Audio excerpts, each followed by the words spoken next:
चला तर मग मित्रांनो, आज आपण व्हीलुकअप फंक्शन विषयी माहिती घेणार आहोत। व्हीलुकअप फंक्शन हे सर्वात महत्त्वाचं वापरलं जाणारं फंक्शन आहे आयटी कंपनीजमध्ये जे वर्क करतात किंवा ॲज अ डेटा ॲनालिस्ट म्हणून, डेटा सायंटिस्ट म्हणून जे काम करतात त्यांना व्हीलुकअप फंक्शन विषयी माहिती असेलच। तर व्हीलुकअप फंक्शन्स काय असतं हा इंटरव्ह्यूमध्ये सुद्धा खूप वेळा विचारला जाणारा प्रश्न आहे। चला तर आज आपण या डेटा सेटचा यूज करून व्हीलुकअप फंक्शन जे आहे ते कशा रीतीने यूज करू शकतो हे आज आपण डायरेक्टली डेटा सेट वरूनच पाहणार आहोत। तर इथे तुम्ही पाहू शकता की आपल्याकडे एक डेटा सेट आहे की ज्यामध्ये स्टुडंटची इन्फॉर्मेशन आहे, त्याचबरोबर वेगवेगळ्या सब्जेक्टमध्ये मिळालेले मार्क्स सुद्धा इथं दिलेले आहेत। तर इथे तुम्ही पाहू शकता की म्युझिक या सब्जेक्टची इन्फॉर्मेशन आपल्याकडे नाहीये आणि ती इन्फॉर्मेशन दुसऱ्या डेटा सेटमध्ये दिलेली आहे। आता आपल्याला स्टुडंट वाइज ती इन्फॉर्मेशन इथं जर आणायची असेल तर आपल्याला आपण काय करू शकतो की मॅन्युअली इथं कॉपी पेस्ट करू शकतो। बट हे काय होईल की खूप मॅन्युअल वर्क होईल आणि इथं 5 स्टुडंटची इन्फॉर्मेशन आहे म्हणून तुम्ही इथं करू शकता। बट ज्यावेळी तुम्हाला हजारो किंवा लाखो स्टुडंटची इन्फॉर्मेशन इथं घ्यायची असेल त्यावेळी तुम्ही हे करू शकत नाही। ठीक आहे, तर अशा वेळी व्हीलुकअप फंक्शनचा वापर आपण करू शकतो।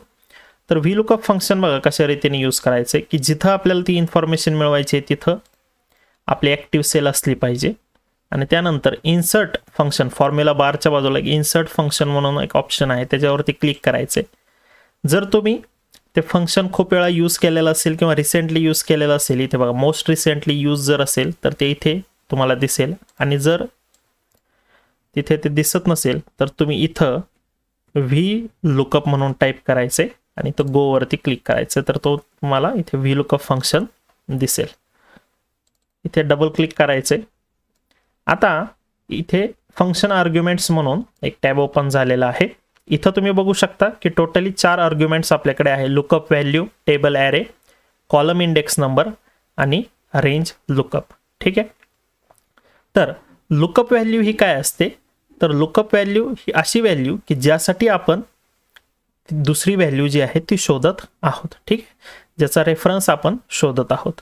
तर लुकअप व्हॅल्यू इथं काय आहे, स्टुडंट 1 ची इन्फॉर्मेशन मी इथं शोधत आहे। तर पहिला आर्ग्युमेंट जो आहे तो स्टुडंट 1 आला म्हणजे त्याचा सेलचा रेफरन्स आला L5।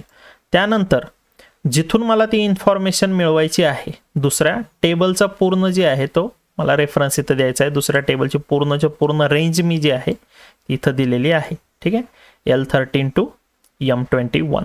ओके, आता त्या डेटा सेटमध्ये तो म्युझिक जो आहे तो कोणत्या कॉलममध्ये आहे। आता या डेटा सेटमध्ये मल्टिपल कॉलम्स असू शकले असते, बरोबर। इथे आता एकच आहे म्हणून आपल्याला इथे 2 नंबर आपण देणार आहोत, जो स्वतः आहे स्टुडंट 1 आणि म्युझिक जे आहे ते 2। ओके, तर अशा रीतीने याच्यामध्ये मेजरमेंट केलं जातं, स्टुडंट 1 ला 1 आणि म्युझिकला 2।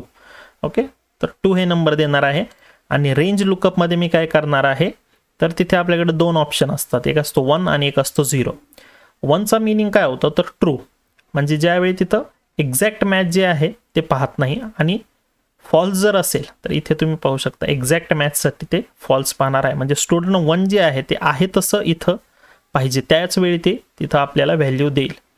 तर इथे मी आता 0 देणार आहे। इथं तुम्ही बघू शकता की तिथं फॉल्स हे आलेलं आहे, ओके वरती मी क्लिक करणार आहे। तर इथे तुम्ही पाहू शकता की इथं फॉर्म्युला जो आहे तो पूर्णपणे लिहिला गेलेला आहे, जो मी इथं टाईप केलेला नव्हता। इन्सर्ट फंक्शनचा यूज करून तिथेच डायरेक्टली मी आर्ग्युमेंट्समध्ये रेफरन्स दिलेले होते। आता इथे तुम्ही बघू शकता स्टुडंट 1 ची जी इन्फॉर्मेशन आहे म्हणजे मिळालेले मार्क्स आहे म्युझिकमध्ये ते 45 आहेत का, तर इथं आपण चेक करू शकतो, बरोबर आहे इन्फॉर्मेशन। आणि इथं तुम्ही काय करू शकता डायरेक्टली हे ड्रॅग करू शकता तर सगळीकडे फॉर्म्युला येऊन जाईल। इथं आपण क्रॉस चेक करू शकतो, स्टुडंट 5 साठी आपल्याला किती मार्क्स आहेत, 100 मार्क्स जे आहेत ते मिळालेले आहेत। तर हा डेटा पूर्णपणे करेक्ट डेटा आपल्याला इथे भेटलेला आहे। तर अशा रीतीने आपण व्हीलुकअप फंक्शन जे आहे ते इन्सर्ट फंक्शनचा यूज करून वापरू शकतो।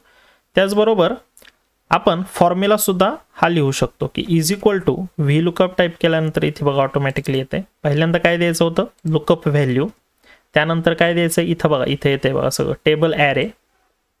ठीक आहे, त्यानंतर कोणता कॉलम आहे दुसरा कॉलम आणि कॉमा 0 म्हणजे एक्झॅक्ट मॅचसाठी, आणि इथं मी काय करतोय कंट्रोल D। ठीक आहे, आता इथे काय तर आपल्याला इथे फिक्स करावी लागेल रेंज। ठीक आहे, रेंज जर फिक्स जर आपण जर केली तर हा प्रॉब्लेम आपल्याला इथे येणार नाही।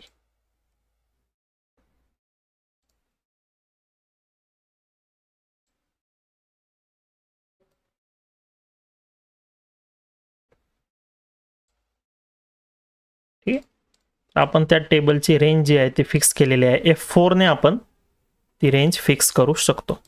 तर अशा प्रकारे तुम्ही दोन्ही रीतीने यूज करू शकता. जर तुम्ही नवीन असाल तर जी अगोदर जी मेथड सांगितलेली आहे इन्सर्ट फंक्शनचा यूज करून तुम्ही VLOOKUP फंक्शन अगोदर वापरा आणि ज्यावेळी तुमची प्रॅक्टिस होईल त्यावेळी तुम्ही डायरेक्टली VLOOKUP फॉर्म्युलाचा यूज करू शकता.